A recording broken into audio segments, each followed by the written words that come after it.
Why does it feel so exhausting to think clearly all day? Why do small interruptions drain so much energy? And why do difficult conversations feel physically threatening, even when no real danger exists? These are the questions explored in Your Brain at Work by David Rock, a book that blends neuroscience with practical productivity to explain how the brain really functions in the modern workplace. David Rock begins with a simple observation. The brain is not built for the constant cognitive overload of modern life. Emails, meetings, decisions, multitasking, and social interactions demand intense mental effort. Yet the brain has limited resources. Understanding these limits is the key to working smarter, not harder. One of the central ideas in the book is that thinking is metabolically expensive. The brain consumes a large portion of the body's energy, and complex thinking quickly drains it. When you try to hold multiple ideas in mind, switch tasks frequently, or make continuous decisions, you exhaust your neural resources. This explains why multitasking feels productive, but often reduces effectiveness. Rock introduces the concept of working memory. Working memory is the mental space where you hold and manipulate information. It is small and fragile. When overloaded, performance drops sharply. Interruptions, distractions, and stress consume working memory capacity. Protecting this mental space is essential for clarity and productivity. The book emphasizes that task switching is costly. Every time you shift attention, your brain must reorient itself. This consumes energy and reduces accuracy. Even brief interruptions can have lingering effects. Rock argues that deep focus requires protecting attention from constant disruption. Another key idea in Your Brain at Work is the importance of insight. Insight is the sudden realization that solves a problem. Neuroscience shows that insight occurs when the brain makes new connections between ideas. However, insight requires a calm, open mental state. Stress and pressure inhibit creative thinking. Rock explains that insight is more likely when the brain is relaxed and not overloaded. This is why breakthroughs often occur during walks, showers, or quiet moments.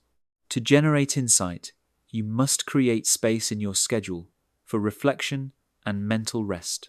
The book also explores the role of emotions in workplace performance. Many leaders assume that work should be rational and emotion-free. Neuroscience shows the opposite. Emotions strongly influence decision-making, attention, and memory. Ignoring emotions does not eliminate them. It reduces effectiveness. Rock introduces the SCARF model to explain social threats and rewards. SCARF stands for status, certainty, autonomy, relatedness, and fairness. These 5 domains influence how the brain responds to social situations.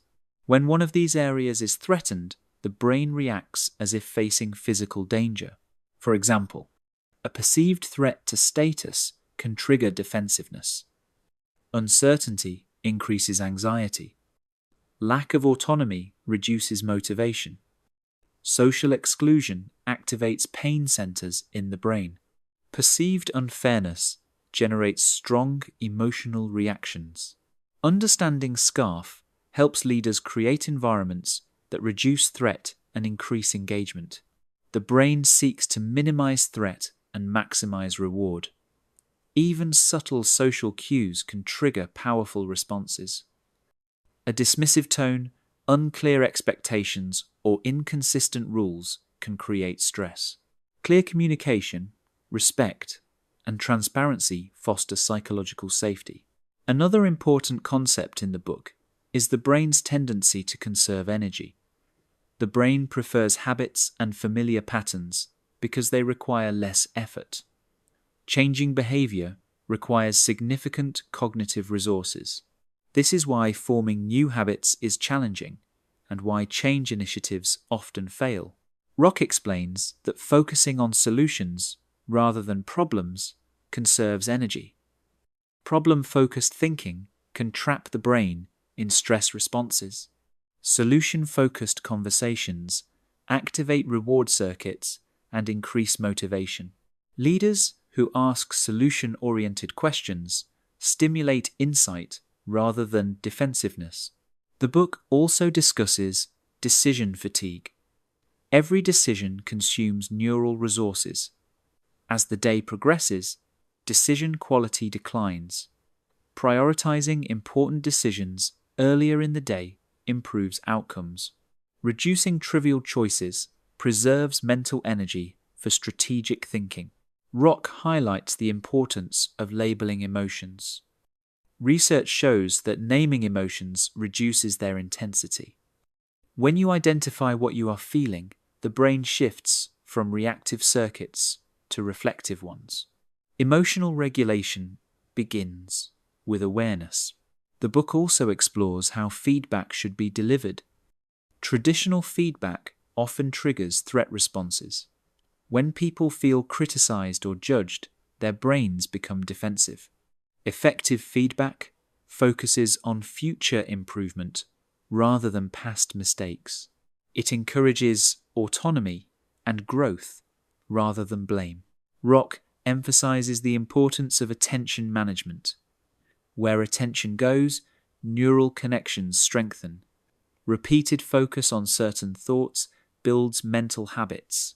Training attention through mindfulness improves clarity and emotional regulation. The brain also struggles with ambiguity.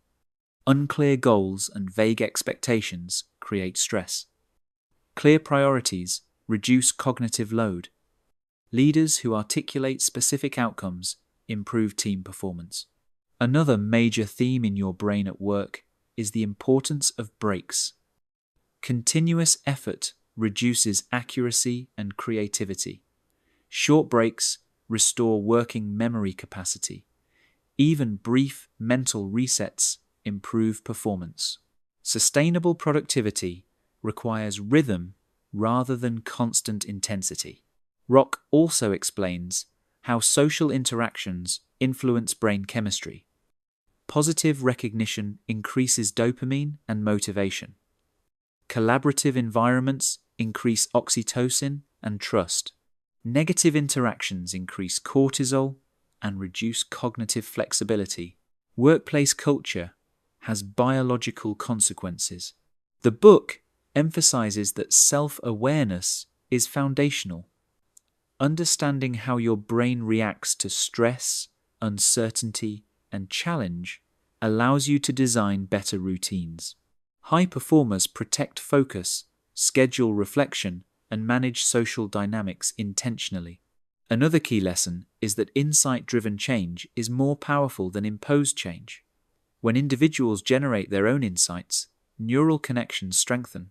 Telling people what to do produces less lasting change than helping them discover it themselves. Rock also addresses the importance of mental rehearsal. Visualizing successful outcomes activates similar neural pathways as real action. This builds confidence and prepares the brain for performance. The deeper message of your brain at work is that productivity is not about willpower. It is about understanding how the brain functions. When you align your habits with neuroscience, you reduce friction and increase clarity. The big takeaway from Your Brain at Work is simple. Protect your mental resources. Reduce unnecessary cognitive load. Manage social threats. Create space for insight. When you work with your brain rather than against it, performance improves naturally. So which idea from Your Brain at Work resonates most with you? Protecting focus, reducing task switching, understanding the SCARF model, or creating space for insight? Share your thoughts in the comments. And if you enjoyed this summary, like this video, subscribe to 10-Minute Books, and tap the bell so you never miss our weekly deep dives into life-changing books. Remember, your brain is powerful, but it has limits. Master those limits, and you master your work.